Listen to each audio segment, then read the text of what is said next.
Estamos aqui reunidos mais uma vez para discussão do conto A Dama no Espelho, da escritora, como é que chama a escritora? Virginia Woolf. Virginia Woolf, né? Uma Em escritora inglesa inglesa. modernista. Estamos aqui com o Deodato, com a Gisele, e eu, Luiz Benedito Libânio. E eu vou passar a palavra para o Deodato, ele vai fazer as perguntas, as questões para a Gisele, e depois nós continuamos a nossa conversação sobre o conto, especificamente esse conto, e sobre também a obra ou a vida dessa escritora maravilhosa. Ok. Pode começar. Ok, eu separei aqui, dividi as minhas perguntas em 3 blocos. Bloco 1, as impressões iniciais. O bloco 2, reflexo e identidade, já que ela falou de um espelho. E o bloco 3, eu vou falar um pouquinho de literatura e filosofia. Vou colocar, são 9 perguntas, vou colocar todas elas.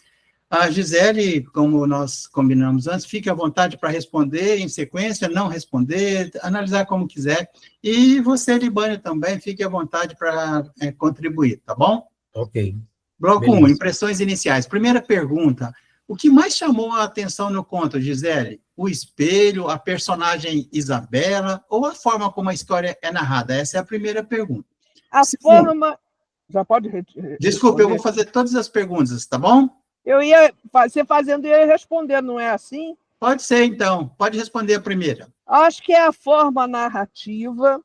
Existe um trecho que eu vou destacar que eu achei muito interessante. Ninguém deveria deixar espelhos pendurados em casa, assim como não se devem deixar abertos talões de cheques ou cartas que confessem crimes horrorosos. Então, o mais interessante no estilo narrativo é uma certa elasticidade, sem perder elegância, sem perder, e, ao mesmo tempo, sendo muito profundo as reflexões que a gente faz.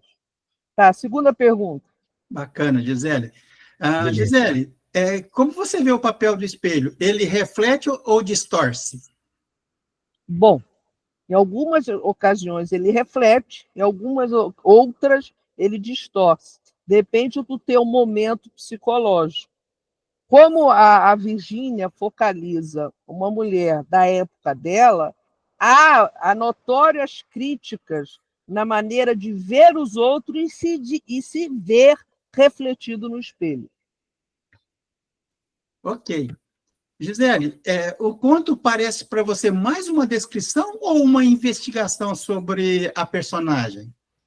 Na verdade, é uma investigação, até porque no título você fala reflexo e reflexão. A partir da reprodução da imagem, você pondera sobre várias coisas ligadas ao ambiente social, ao papel da mulher, as coisas de dentro de casa, os reflexos mais comezinhos. Bacana. Terminamos aqui, então, o bloco 1, as 3 perguntas iniciais. Vamos para o bloco 2, o reflexo e a questão da identidade. Primeira pergunta para você, Gisele. Até que ponto é possível conhecer alguém apenas pelas aparências? Claro que é sempre relativo, mas a aparência, a estética, né? A estética e a consciência são dados, são faces da mesma moeda. Então, há um certo limite, mas se a pessoa tiver um grau auspicioso de observar, e você vê que pela narrativa ela deixa várias pistas, né? Dá para fazer a reflexão a partir do reflexo, principalmente da ambiência, né? Bacana, bacana. Nós temos um conto aí que foi publicado na Inglaterra em 1940, não é? E não sei se vocês perceberam aí os reflexos do existencialismo também. Mas a minha pergunta é o seguinte: o silêncio e os gestos da Isabela, eles são um recurso para mostrar mistério ou para sugerir que ninguém é plenamente decifrável? Ninguém é plenamente decifrável. É como o Freud já explica, ego, superego, id, né? O id, o inconsciente, é uma terra que às vezes ninguém passeia. E as grandes distorções psiquiátricas ocorrem porque quanto mais você desconhecer de você mesmo, dependendo do ambiente em que você sobrevive, você, a partir dos traumas, das frustrações, você vai desenvolver patologias, doenças. Bacana, bacana. Esse bloco 2 eu chamei de reflexo e identidade. Então, a Tá. minha terceira pergunta é nessa linha. Quando a gente olha alguém, ou quando a gente olha nós mesmos no espelho, nós vemos a realidade ou apenas fragmentos? Fragmentos. Nunca é tudo inteiro. Você vê fragmentos, e eu sou até mais agressiva. Você vê fragmentos, dependendo do momento em que você estiver, você não decodifica, e passado algum tempo é que você começa a entender tudo que você viu. Encaixa. Legal. Então, a gente termina aqui o bloco 2. Lembrando que o primeiro foram as impressões iniciais, o segundo, o reflexo e identidade, e o terceiro eu chamei de literatura e filosofia. Ótimo. O título traz 2 sentidos, reflexo, abrindo parênteses, imagem, e reflexão. Reflexo e reflexão, pensamento. Como eles se entrelaçam no conto, Gisele? Em várias formas, quando ela descreve o ambiente, quando ela fala do som, quando existe eclipses, né? Tem hora que a realidade transcende, vem do reflexo, e tem hora que a realidade é percebida pela reflexão. Eu costumo dizer que o olhar daquele que reflete é um olhar decifrador, mas aquele que só olha contemplativamente, quase que de forma platônica, né? Que Platão me perdoe, que ele não era um cara vazio, às vezes não consegue essa decifração, esse entendimento profundo de si e da realidade onde ele está. Aliás, Ortega y Gasset, eu sou eu e minhas circunstâncias. Bacana, bacana. Ô, Gisele, o narrador ele tenta compreender a Isabela, que quase o tempo todo, ou o tempo todo, fica em silêncio, né? Vai se sendo refletida e vai transitando ali. Mas o narrador nunca consegue, de fato, compreender a Isabela. Isso é um limite da literatura ou uma característica da própria condição humana? A própria condição humana, nós não somos plenamente decifráveis. Aliás, nada é plenamente. Como o ser vivo, o ser em desenvolvimento, nós não somos plenamente decifráveis. A psiquiatria contemporânea entende que aquela pessoa que conseguiu decifrar-se completamente, ela até dissocia-se da realidade, porque ela vive tanto no interior, tanto nos seus próprios umbrais, que ela não consegue socializar, né? Legal. Eu tenho mais uma pergunta para você, Gisele. Depois eu quero fazer uma pergunta. Tem perguntas fechadas e perguntas abertas. Eu vou fazer uma pergunta aberta para o nosso mestre, o nosso coordenador. Opa! Ele vai ter a condição de trazer até a perspectiva do olhar feminino, que ele mandou um texto enorme para a gente, viu, Libânio? Eu quero te falar que eu mandei um e-mail para cada uma das 2 autoras daquele artigo, convidando para uma live aqui. Não sei se elas vão topar. Vamos ver o que vai acontecer. Última pergunta para a Gisele, então. Gisele, o conto nos convida mais a observar ou a pensar sobre o próprio ato de observar? A pensar sobre o ato de observar. Na verdade, através do que te chama a atenção, através do reflexo, e daí denota a reflexão, a gente começa a aprender como o nosso olhar pode ser diferenciado sobre a mesma realidade. Bacana. Ô, Você só fala bacana. Legal. Legal, meu. Legal. Não, é muito interessante, Gisele, e particularmente eu concordo com tudo que você colocou aí. Agora eu vou fazer uma pergunta em aberto, que aí dá mais pano para manga, né? Ô, Libânio, 1940, ainda não estávamos nessa última onda do feminismo, não é? A gente vê uma mulher diante do espelho e fragmentada, me parece. Eu queria perguntar para você, qual é a leitura que você fez do conto, assim, se fugiu um pouco aqui da primeira abordagem, se você trouxe outras perspectivas que sejam interessantes aí para a Gisele discutir, para eu discutir também. Eu queria, Deodato, começar, só para adicionar aqui uma informação. Você tem razão. Aqui no Brasil, em língua portuguesa do Brasil, ele foi editado em 1943, né? Ih, vê na Segunda Guerra. Numa obra chamada Uma Casa Mal Assombrada e Outras Histórias. Mas, na verdade, em língua inglesa da Inglaterra, ele foi publicado pela primeira vez em 1929, Nossa, que na década de diferença 1920. temporal. Quer dizer, demoraram alguns anos tirei para quase ser a média publicado. aí, tirei quase a média. Não, mas você acertou, tá certo. Foi na década de 40 que foi publicado aqui no Brasil em língua portuguesa, né? Uhum. Você acertou, está corretíssimo. Só que houve uma publicação primeira, né? Como experimentação, inclusive, houve uma publicação primeira, em 1929 na Inglaterra, em língua inglesa, numa revista. Eles Bacana. chamam de magazine, né? Eles chamam de magazine. Então, o que a Gisele falou é muito interessante, eu acho que é importante resgatar muitas coisas, ou reafirmar muitas informações que ela passou, porque a Virginia Woolf, ela é considerada uma escritora modernista, né? Ela fez parte do movimento modernista que ocorreu praticamente em Europa várias regiões do mundo, na Europa, né? E no Brasil também aconteceu, né? Mais tarde. No Brasil também, mais tarde, na década de 1920 também ocorreu no Brasil, né? E se estendeu, esse modernismo se estendeu aqui. Então, é parte desse movimento, então, é um movimento de diálogo com outras correntes que antecederam, outras correntes literárias, inclusive é um diálogo assim, mas é um diálogo de crítica, né? Ou até de rompimento, de ruptura com movimentos anteriores.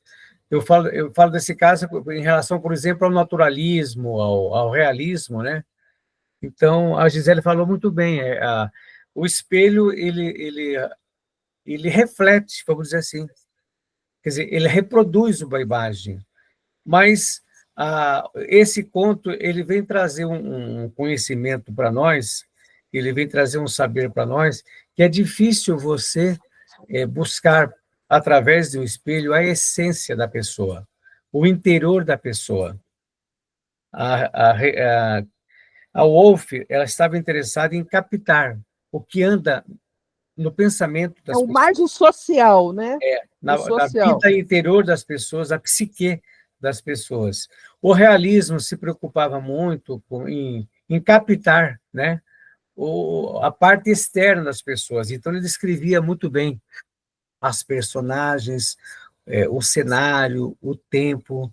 Por exemplo, o Honoré Balzac é um dos grandes escritores, como também descritor, né? Então, ele descrevia muito bem, e existem vários outros escritores considerados realistas. Mas eu acho o Balzac meio melancólico, você não acha, não? O Honoré de Balzac? Então, pois é, mas eles não desciam a fundo no interior. Por exemplo, em Mulher de 30 anos, por exemplo, ele não desce a fundo da mulher, né? Ele não atinge o âmago, a alma, vamos dizer assim. A Woolf, ela falava em espírito, né? Mas eu prefiro usar o termo alma, né? A Balzaciana hoje é de 50. É de 50, não é mais de 30, não. Não é mais de 30, não? Você vê que mudou muito, né? Não é mais de... Também aumentou a expectativa de vida, né? Então, eu acho que esse modernismo, na primeira metade do século XX, ele defendia uma mudança de comportamento realmente dos escritores, né? Era uma reação, Libânio, ao de valores movimento clássico, né?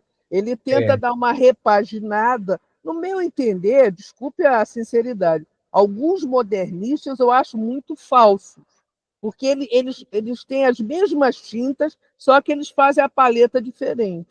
mas a realidade é a mesma. Então, mas a obra de Woolf é uma ruptura com esse pensamento. Eles falam, inclusive, das características vitorianas, né, vamos dizer assim, e Isso. realistas também, e buscando refletir temas e conflitos, né, Reais. mais modernistas mesmo. Hum. Problemas modernistas, problemas políticos, sociais, trazer as questões, né, essas grandes questões para a literatura, para as narrativas, um estilo experimental de prosa, é uma prosa livre, não é importante escrever sobre isso aí. Ele foi feito na Grã-Bretanha, né, durante a sua vida, e Woolf escreveu, Woolf, a Virginia Woolf escreveu, ela teve uma diversidade de tipos de narrativas, vamos dizer assim, escreveu romances, contos, e também foi uma grande, vamos dizer assim, uma grande ensaísta, né? Nunca li um ensaio dela. Ela é uma grande ensaísta. Eu acho que eu vou recomendar um para você. Fala O aí. ensaio dela que é importantíssimo, que ela faz uma reflexão, né, sobre a questão da escrita da mulher, do seu tempo.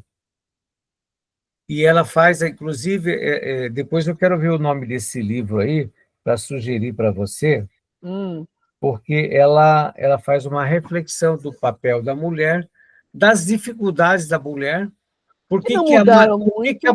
por que os escritores sabem que a maioria é homem, por que a maioria das mulheres não consegue escrever, né? Ela vai fazer essa reflexão.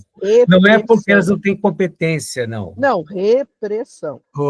Libânio, não é porque ela tem competência. O ensaio sobre o feminismo foi um teto todo seu. Todo seu. Todo seu. O próprio título, né, já fala que esse teto todo seu significa o seu espaço. Quer dizer, a busca da mulher pelo seu espaço. Ela dizia que a mulher tinha que ter duas coisas, né? E uma das coisas dela é ter dinheiro, né? Ter dinheiro e ter o seu espaço para dizer exatamente o que ela pensa, tudo que ela pensa. E porque os homens, porque realmente a escrita, ela era controlada, sempre foi.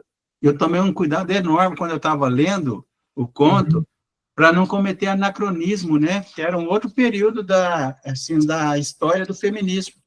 Tem que se localizar, tem que se situar, isso realmente. Uhum.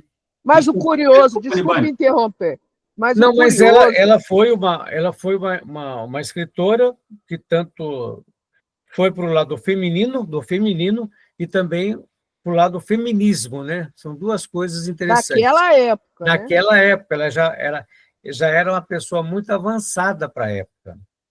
Ela dizia o seguinte, olha, uma hipótese, se o Shakespeare tivesse uma irmã e tivesse a mesma competência que ele, né? Escrevesse as obras que ele escrevesse, será que ela seria reconhecida?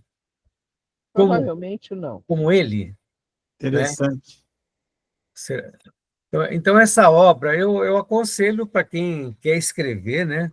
Para quem gosta de escrever, de escrita, é uma obra interessante, porque a escrita da Woolf é uma escrita feminina, e ela realmente tem toda uma incursão de apoio à mulher, à escrita da mulher. Então, ela mostra a dificuldade de uma mulher ser reconhecida, né, na sua época. Bem antes do segundo homem da Simone de Beauvoir, bem antes. Então, ela eu acho até que a Virgínia, comparando com a Simone de Beauvoir, eu acho que a Virgínia, ela focalizou com maior agudeza, porque a Beauvoir ela era muito filosofal. Já a Virgínia não, ela é factual. Ela descreve fatos, cenários, girassóis, não sei o quê. A própria colocação não deixa o espelho, né? Já é interessante, né? No meu entender, obviamente. Então, ela usa uma técnica muito conhecida na literatura e muito importante também, uma técnica até revolucionária, que é a técnica do fluxo de consciência, né? Então, essa técnica é muito importante, e essa técnica é diferente do monólogo interior, né? Porque o fluxo de consciência é você deixar o pensamento fluir, sem consistência, sem ordem, sem organização. Parece-se uma coisa caótica, Bem freudiano, né? Bem freudiano. Mas quem organiza é o escritor, ou a escritora, que organiza esse fluxo de consciência. Então, você deixa o pensamento, você deixa as emoções fluírem, né? Normalmente. Então, quando você está pensando, Deodato, quando você está pensando, o seu pensamento não tem uma lógica. Você está pensando uma coisa agora, de repente você pensa outra, você mistura tudo. Esse que é o fluxo de consciência, né? Neural, viu? É, neural. E outra coisa, ela falou uma coisa importante aí, eu lembrei da psicanálise, ela conheceu Freud, ela visitou Freud. Só que o Freud se centrou mais no marido dela, que também era escritor, né? Será que ela conheceu a Lô Salomé, hein? Então, o Freud certamente não deu tanta importância para ela na época, né? Deu mais a importância para o marido, atenção para o marido. Não sabia quem seria a Virginia Woolf do futuro. O Freud colocou a filha dele nas mãos da Lô Salomé, viu? Da Lô Salomé, é. Então, ela conheceu essas figuras importantes como vários escritores importantes da época. Achei isso importante. Então, eu achei que existe uma coisa que a Gisele falou, que é a questão da percepção e a realidade, que é a pergunta que você fez, né? Então, esse conto traz essa questão, a impossibilidade da gente conhecer a mulher de maneira profunda, né? Como deveria. E porque o espelho não dá essa possibilidade de você realmente retratar o íntimo da mulher. Agora, é interessante que ela usa, nesse conto, ela usa a técnica realista, né? Porque você vê que ela tem uma descrição maravilhosa, você tem sequências descritivas muito boas aí, ela tem uma competência lexical descritiva, uma competência descritiva muito grande, mas ela usa essa competência descritiva para criticar o próprio realismo, né? Dizendo que o realismo ele não é capaz, né, de trazer à tona todo o psíquico da pessoa, né? O que a pessoa sente internamente. Eu achei que esse ponto ele traz. Eu notei também, Libânio, uma certa inconformidade. Ela narra, né, aquela mudez, aquela passividade, tudo, mas inconformada, né? Um inconformismo. Isso. Você tem mais pergunta para a Gisele? Eu gostaria, eu não sei se você chegou a dissecar aquele artigo que você mandou para a gente. Eu confesso que eu não li tudo, fiquei curioso, que é a perspectiva feminista, né? Você queria falar um pouquinho mais sobre isso? Eu gostaria de falar sobre o artigo, não sobre esse artigo exatamente, mas sobre a escrita desse artigo, porque se você convidá-las para falar, seria até melhor.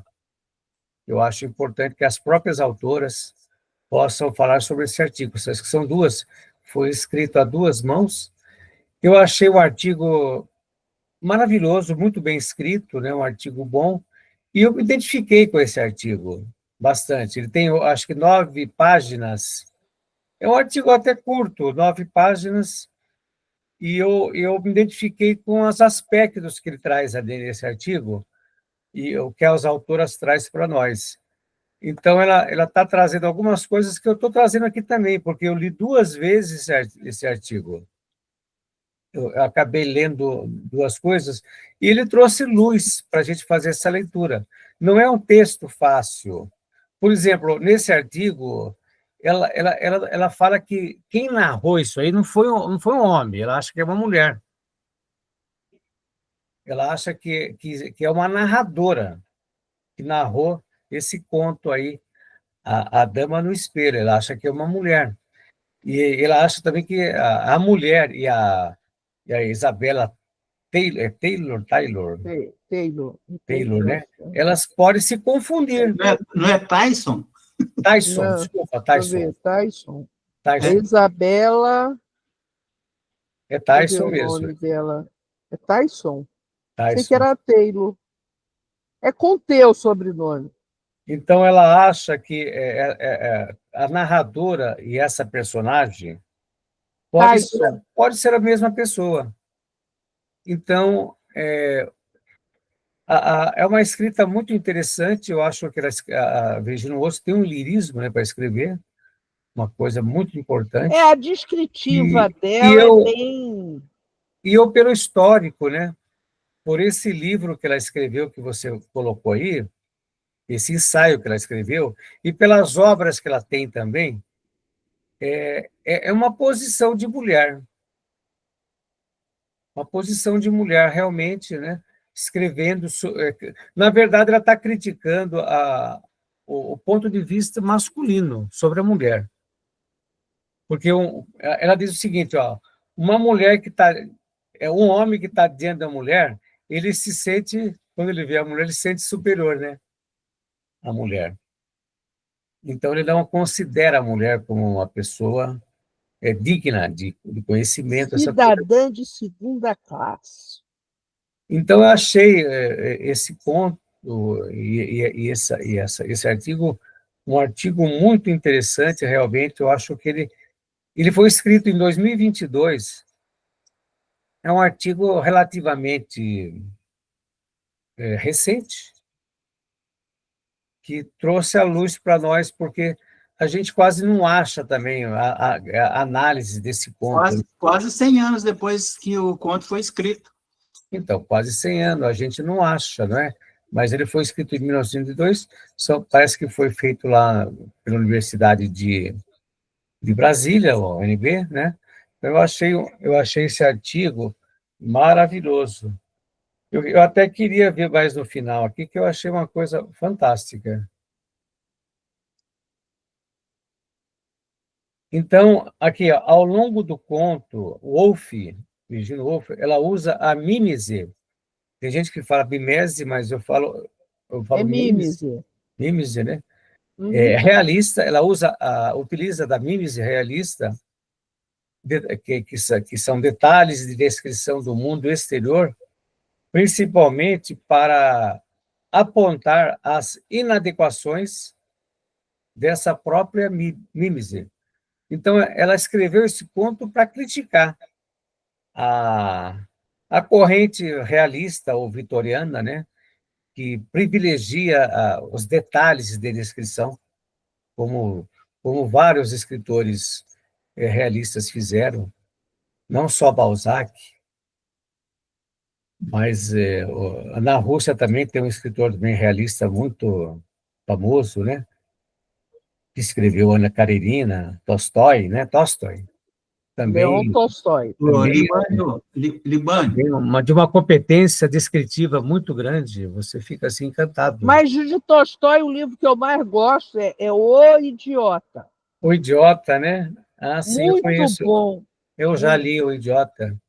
Ele escreveu Você não também... conhece muita gente igual àquela descrição?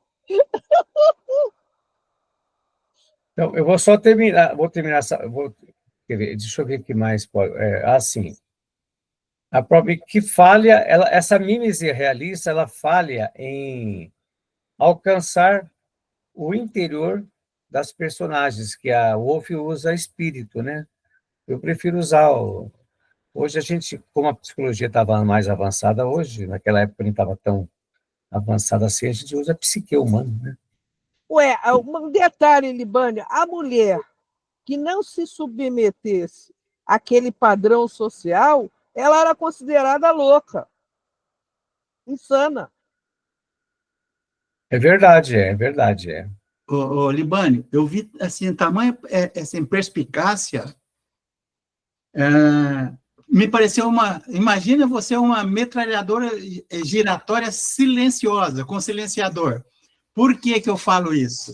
Ao longo do texto ali, o fluxo de consciência. associação livre de ideias com os pensamentos aparecendo não necessariamente com uma conexão. Olha que interessante. Então, podia atirar para todo quanto é lado. Fragmentação no texto, nas frases incompletas, interrompidas, mudava. Uma metralhadora giratória. O tempo psicológico, tratando das questões sobre perspectiva psicológica, como você comentou, e a interioridade, assim, a narrativa, ela traz sentimentos íntimos da mulher, mas muitas vezes mais do que as ações externas. Então, uma verdadeira metralhadora giratória com inteligência. O tempo que prevalece é o tempo psicológico, não é o cronológico. Essa questão, viu, Gisele, do pensamento em rede neural, a gente vê o tempo todo dentro do conto ali. Agora, eu ouvi um professor hoje sobre fluxo de consciência, ele falou que não é que não possa haver fluxo de consciência que não tenha organização. Só que se ele tiver muita organização, ele vai ser mais um monólogo interior. Então, o fluxo de consciência, ele passa a voz, é como se fosse uma voz interior, como disse a Gisele, é da personagem, né? É a voz, ele privilegia a voz das personagens e elas falam exatamente o que elas sentem, as suas emoções, tudo aquilo que passa na mente da personagem, ela fala. Então, os fatos, por isso que ela usa o termo reflexões. Então, as reflexões estão dentro da nossa cabeça sobre os fatos. Mas o interessante, Libânio, é reflexo e reflexões, mas tem hora que eu acho que a reflexão vem antes do reflexo. Agora, ela aplica, viu, Gisele, que eu acho, ela aplica mais esse fluxo de consciência nos romances dela, né? Naquele romance Mister. Nunca li um romance dela. É mais nesse conto a gente não vê, porque você não tem praticamente uma personagem, um fluxo de consciência aí, porque o conto é narrado em terceira pessoa, não é, Deodato? Olha, ele é em terceira pessoa e não fica muito claro. Também não mesmo. Mas, Libânio, tem uma coisa interessante aí, o narrador dá voz direta ao fluxo mental, por isso que aparentemente... Mas para a narradora, vamos dizer assim, sim. Ou quem quiser usar o narrador, mas para a narradora, ele dá essa voz para a narradora, e ela que faz essa reflexão toda, mas eu procurei pistas linguísticas no texto, que a gente chama de cotexto, né? Eu não encontrei sinais de que se o narrador é uma mulher ou é um homem. Não tem isso. Não consegui. Libânio, mas é deliberado. Isso é deliberado, não é aleatório. Não, pois é. Mas eu encontrei, no meio desse conto, pista linguística que tem lá um momento que ela, em vez de usar a terceira pessoa, ela usa a primeira pessoa do plural, nós. Se vocês perceberam isso, lá no meio do conto você vai olhar. Então, há uma certa mistura, né? Depois ela volta realmente a narrar em terceira pessoa. Então, mas o gênero eu não consegui.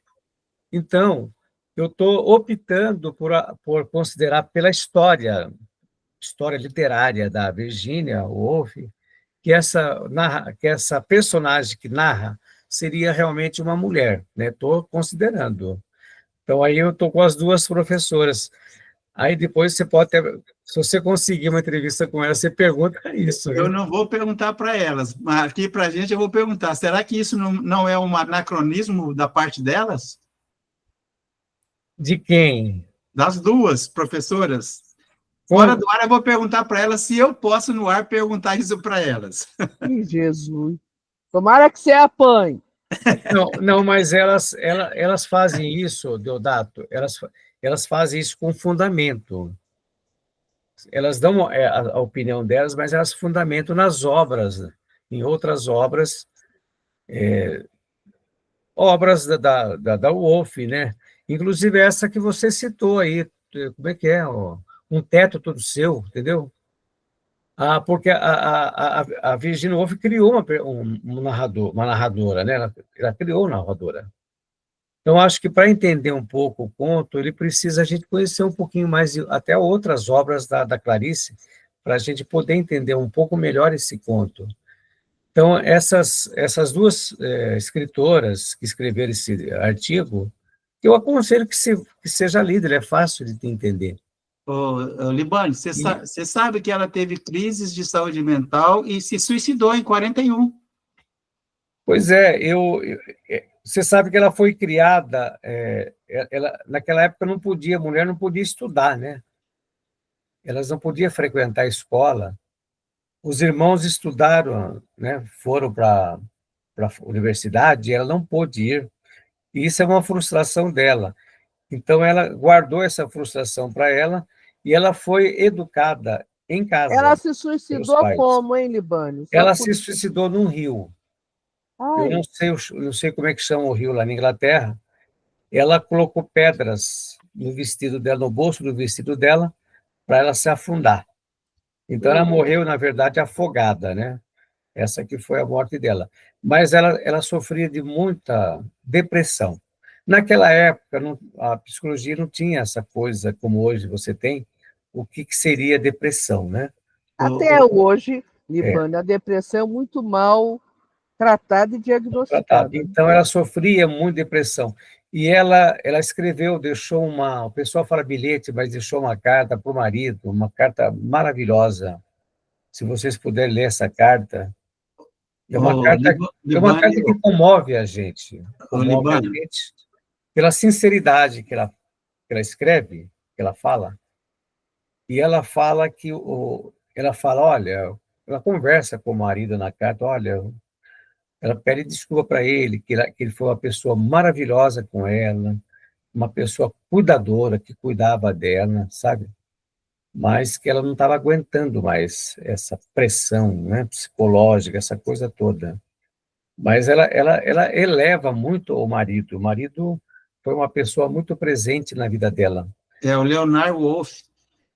Leonardo, justamente. Então, ela elogia demais o marido dela, mas ela fala que não pode segurar, ela não está aguentando mais a pressão, e aí Ô, ela já está preparando o marido para o suicídio. ô, Libane, ela morreu no dia 28 de março de 41, em plena Segunda Guerra Mundial.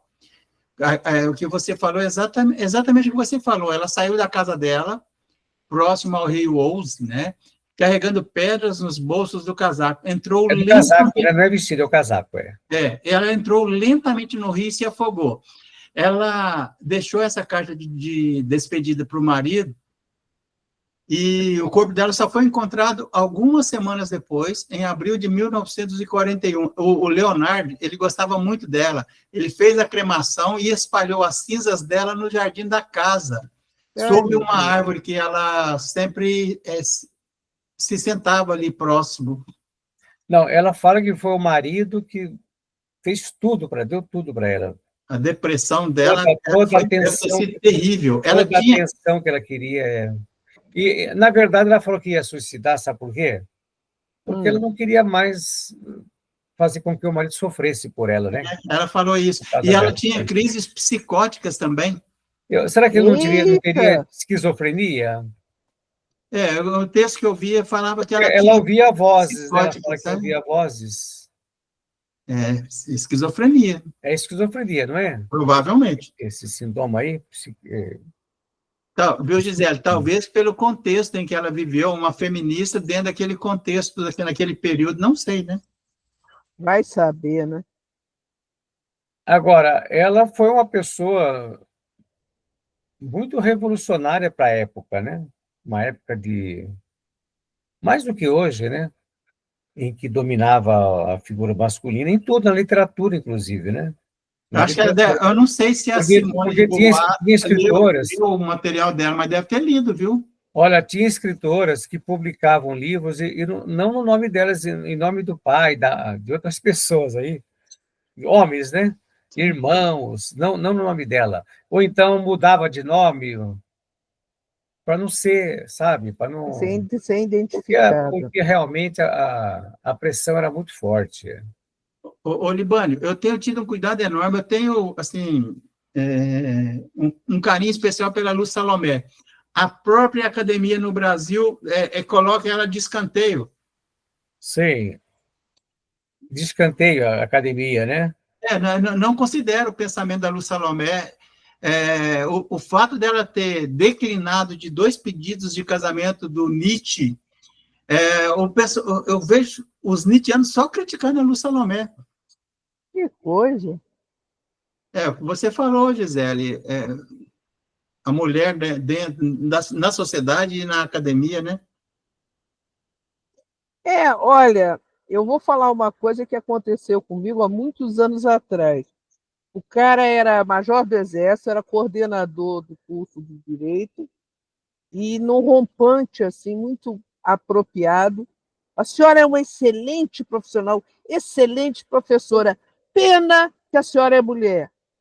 Aí eu fiquei furiosa, disse, bom, se eu fosse homem, teria vergonha do senhor. A propósito, faça um favor para mim. Quando o senhor tiver vontade de falar comigo, fala com outra pessoa, por favor. Ô, Libânio, você quer falar mais alguma coisa? Você tem o tempo de que a gente já está conversando aí? Aparece para você? Deixa eu Para ver. mim não está aparecendo aqui. Para mim não aparece, não. Nós estamos 20h19, nós vamos até 21h30, falta 1 hora. Sim, mas nós já estamos quanto tempo conversando? Estamos aí mais ou menos, eu não sei, não marquei quando gravou, mas temos uns 40 minutos. Uhum. Ô, Libânio, a turma que não pôde participar hoje perdeu o bate-papo, hein? Pois é, perdeu mesmo, né? Uma pena, viu? Uma pena que eles não puderam participar. O Roger gostaria muito de participar, mas a situação do Roger está difícil, porque ele trabalha na segunda-feira. Então é difícil. A gente vai ter que fazer um encontro lá na Você Bahia. não tem tido contato com a Ana, mas não, e a Ana? Eu não tenho visto a Ana, eu não tenho visto. Eu vi aquela vez, uma vez, depois eu não vi mais. Depois que ela fez 45, ela sumiu. Ela sumiu, 45 o quê? 45 anos? 45 anos. Ela fez 45 anos, justamente.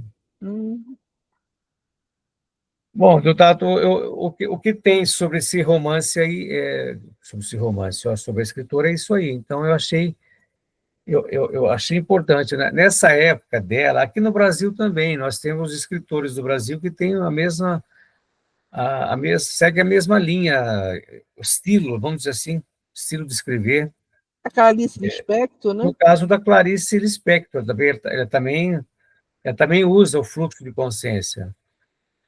E, às vezes, o fluxo de consciência, às vezes até abandona a pontuação, né? Deixa o pensamento fluir, deixa o pensamento deslizar, os pensamentos... Mas eu achava que a Lispector era meio melancólica. A literatura da Clarice passava para mim, ou passa, uma melancolia, uma espécie de tristeza vestida de poesia. Era uma coisa assim, eu estou aqui, mas não queria estar, sabe como é que é? Sim.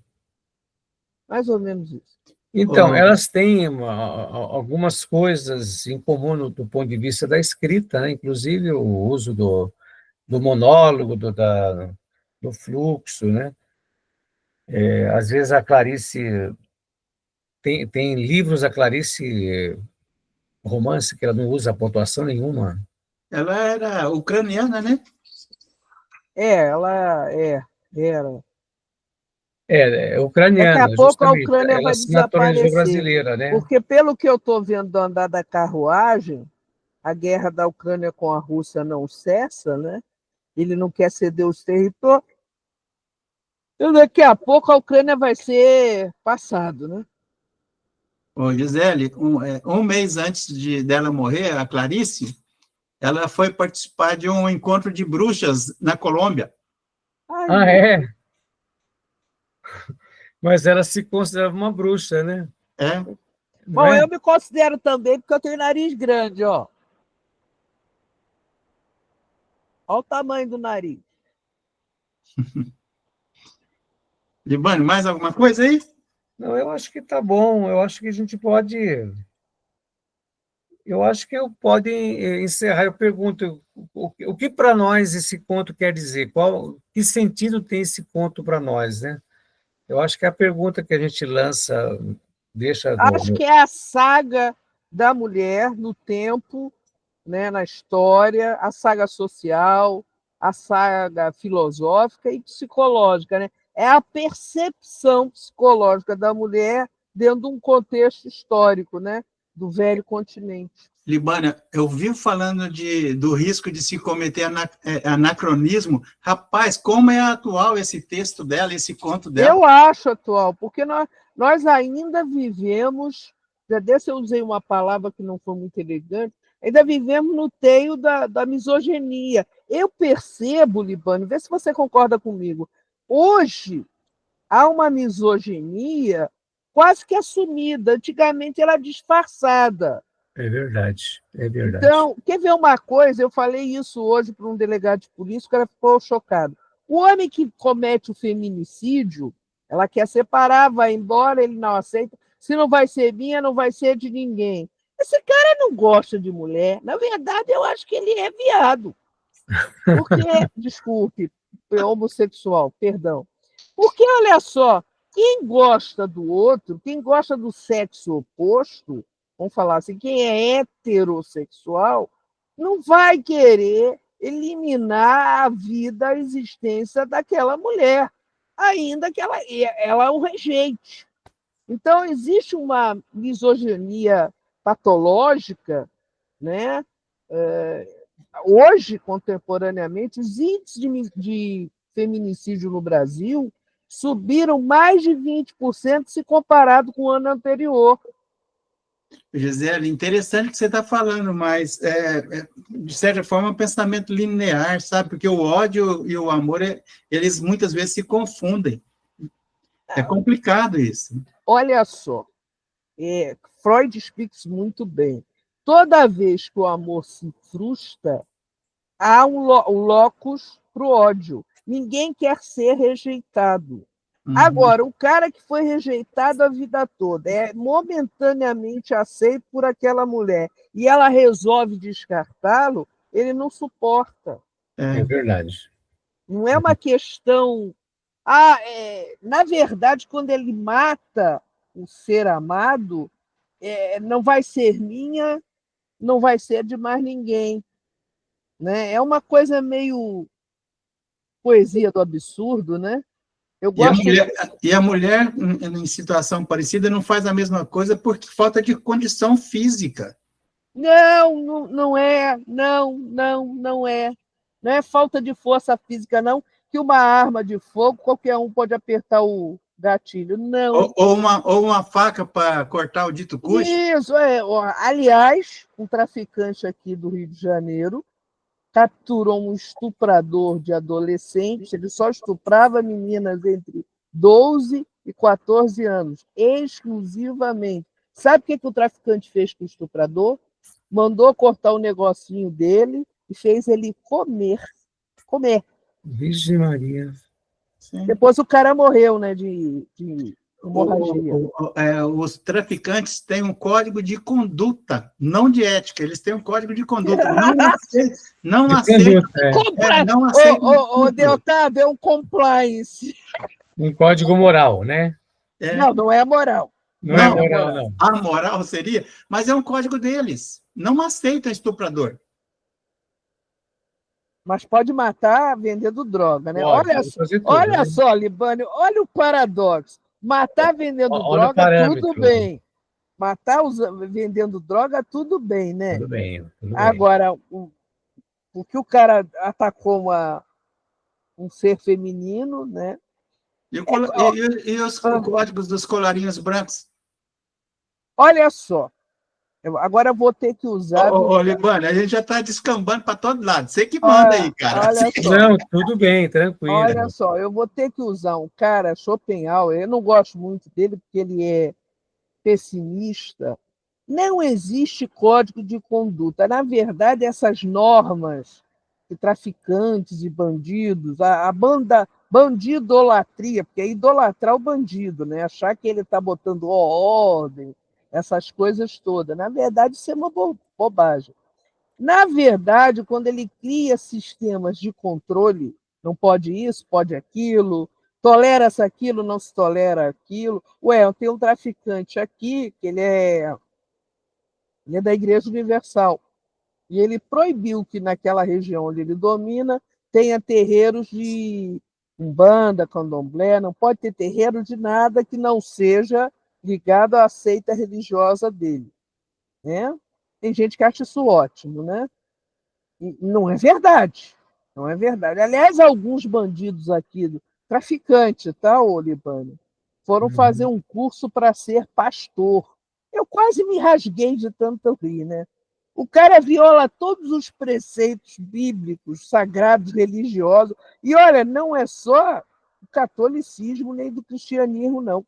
O cara desfere quase toda a ética moral que existe e aí vai fazer curso para ser pastor. Ô, Gisele, então você não gosta do Baudelaire? Gosto de Baudelaire, gosto. Charles O Baudelaire. pessimismo dele? Olha, o pessimismo dele é bem razoável, é igual o Schopenhauer, mas o Schopenhauer, ele vê. Uma coisa é o domínio, exercício de poder e domínio, e submeter o outro a normas que eu crio. Não importa se aquela regra é valorosa ou se ela é falsa. Importa que eu determino uma linha, eu faço lá uma geometria e digo, você não pode passar para lá. Ponto. E isso é uma espécie de controle. Esse controle é que faz dele o cara poderoso, o cara temido. Você quer ver uma coisa que eu ouvi de um bandido certa vez? Eu posso não matar ninguém, mas só o cara estar com medo, já ganhei o dia. Gostou dessa? Libânio, vamos aproveitar aí os minutos finais. Eu pretendo colocar no canal, vou ver se dá certo. Fala aí um pouquinho sobre o Clube de Leitura de Contos, e para quem estiver assistindo e que não, porventura, não conheça, se quiser entrar no clube, como é que funciona, como é que faz?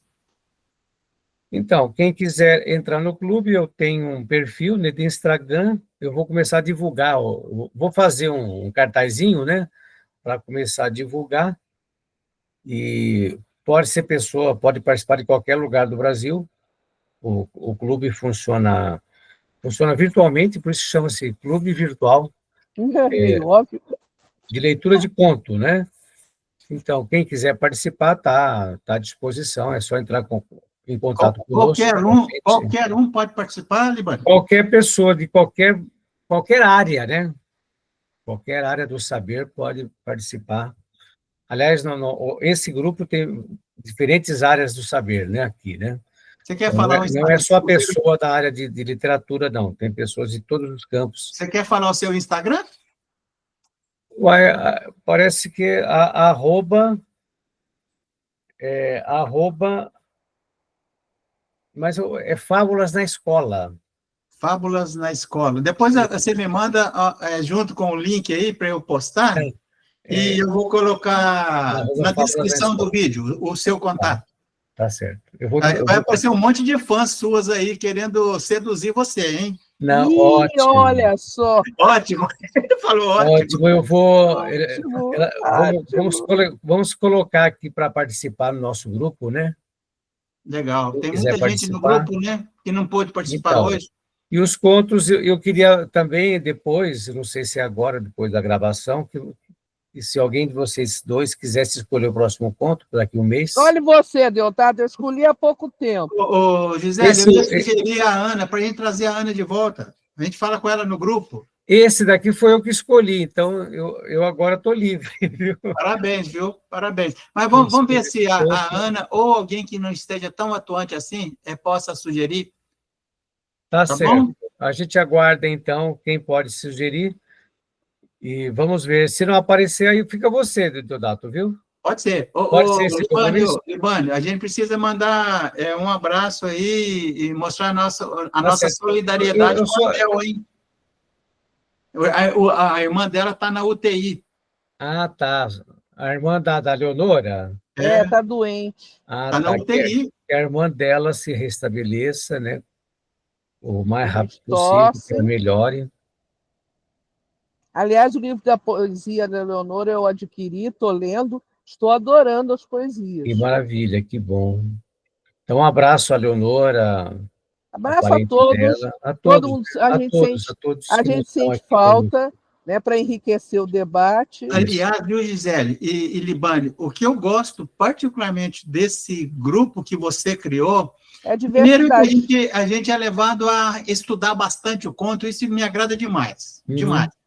E segundo é que nosso grupo é solidário, a gente percebe o carinho de uns pelos outros, isso é muito bacana, viu, Isso é Libane? muito E é bacana. mérito seu, teu jeito de E conduzir. depois estamos aqui para a gente conversar sobre o conto, sobre o autor, a autora, né? Isso que é importante. Ó, tem uma Então, coisa mais importante, viu, Libane? oi, O grupo está querendo fazer um encontro em Goiânia e eu falei que eu vou, hein? tá Ah, eu certo. também vou, eu vou, É a eu vou ideia também. da Ana Luísa, né? Tá certo. Tem que Então tá conversar com a bom. Ana Luísa, então, viu? Tem que planejar. Eu vou Leonardo, provocar a Ana lá no grupo. eu só queria, então, fechar. Eu acho que esse conto ele trouxe para a gente um conhecimento muito importante, né? E ele descreve. Ô, Libana, chega um pouquinho para a sua direita. Tá saindo a tua cara da Libana, câmera. Ah, para cá. tua cara, teu rosto. Ah, tá. Então, Desculpe. ele tem uma palavra que eu queria usar. Ele Ah, traz para a gente essa coisa da incognoscibilidade, essa impossibilidade de conhecer acho que é a, angústia, né? É a a própria atmosfera, existência, Libânio. É a própria existência humana. a Sim, própria é a existência humana. angústia. Essa, O autoconhecimento e a angústia, né? De ver no reflexo, de ter reflexões, e apesar de perceber o conjunto, não decifrar tudo. agora, E eu agora, jogo isso José? aqui, Deodato, eu jogo isso aqui para a vida. Nós somos assim, nós não conhecemos profundamente as pessoas, o que se passa na alma, na psique das pessoas. A gente leu, Eu acho que a gente não você leu o conhece, Libânio, externo. nem a própria psique. Então, o que o Couto mostrou para a gente foi que ela, a Tyson, né, Isabel Tyson, era uma pessoa Isso. rica, viajadeira, viajava É, demais, tinha móveis, né? Uma pessoa que tinha um jardim, uma pessoa que tinha uns uma casa boa. girassóis no jardim. Então, a gente vê esse lado que foi bem descrito, a gente vê a competência, o conhecimento que a narradora tem das plantas, das flores, né? Interessante o nome das flores, mas ela fala que os móveis conheciam melhor, né, a personagem do que Ah, que nós. horror, os móveis conheciam melhor. Pois é, mais do que nós, né?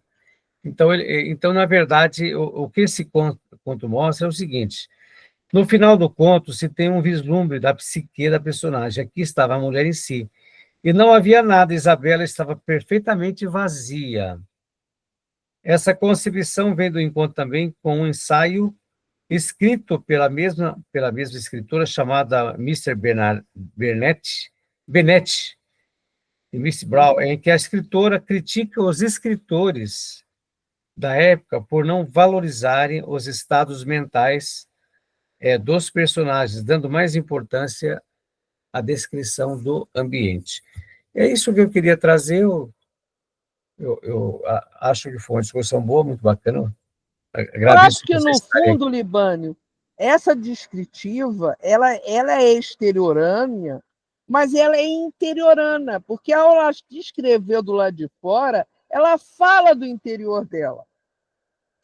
Ela fala de como ela enxerga, como ela capta os girassóis no jardim, a mulher que aqui. percorre a trilha de grama. A descrição dela revela ela mesma. Ok, sim. Libane, e para completar, por que a gente estava considerando, eu e a Gisele, que é extremamente atual, né? Eu falando da preocupação com o anacronismo. Toda boa literatura é universal e atemporal. Toda a literatura ela é atemporal mesmo, Boa universal e atemporal. literatura. É. E a Virginia Woolf ela é atemporal, né? É pena que a situação dela que é triste, né? Ela talvez faria hoje, ou tem o quê? 80 anos que ela morreu, né? Por aí, né?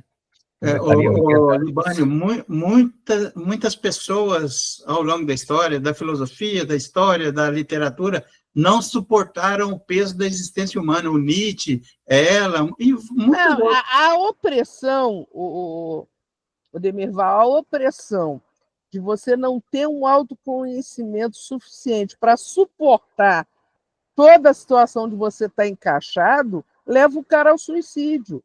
Porque o cara não. É aquilo que você falou da existência, o cara não suporta existir ali naquele contexto. Eu mesmo, já me amaldiçoei muitas vezes porque eu nasci mulher. Eu não gostaria de ter. Porque existe uma tese kardecista, que você, quando está prestes a reencarnar, você escolhe, né? Se vai nascer homem ou mulher, essas coisas todas. Eu acho que. E eu fiquei puta com esse negócio de Allan Kardec, né? Pô, não escolhi, não. Ô, Gisele, é a ausência do falo, viu? Não, olha só. Muitas das vezes, eu tenho 40 anos de sala de aula, muitas das vezes, como profissional, eu deixei de ser escolhida para determinadas coisas que eu desejava, em termos de promoção profissional, porque eu era mulher. Não, mas ela é mulher, ela não vai conseguir, né? Como é que ela vai controlar o setor todo da faculdade, entendeu? Existem coisas que só pelo fato de ser sexo feminino, você não pode, você não consegue. Libânio, olha que bacana. A gente falou até em tom de brincadeira, porque a gente conhece a Gisele, conhece as meninas do nosso grupo, e nós não tínhamos direito ao lugar de fala para discutir esse conto. A gente não percebeu até então a profundidade dessa angústia que é ser mulher.